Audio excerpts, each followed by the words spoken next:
Welcome to Penrose Learning, where we make understanding easy.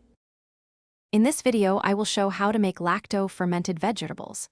Start by trimming, washing, and cutting produce to uniform sizes, then weigh and salt appropriately. Mix a 2% salt brine by dissolving 20 grams of salt per liter of water, or use dry salting by massing vegetables with salt until they release juice. Pack tightly into clean jars, ensuring vegetables stay submerged and air is excluded for safe fermentation. In this video, I will show how to make lacto fermented vegetables.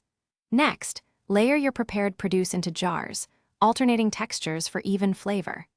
Add either measured brine or dry salted vegetables until submerged, then place a clean weight to keep produce below the liquid surface.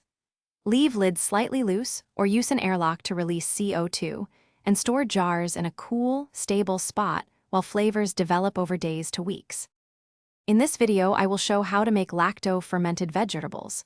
Quick recommendation: I use leak-proof meal prep containers for transporting finished ferments and preventing spills in the fridge.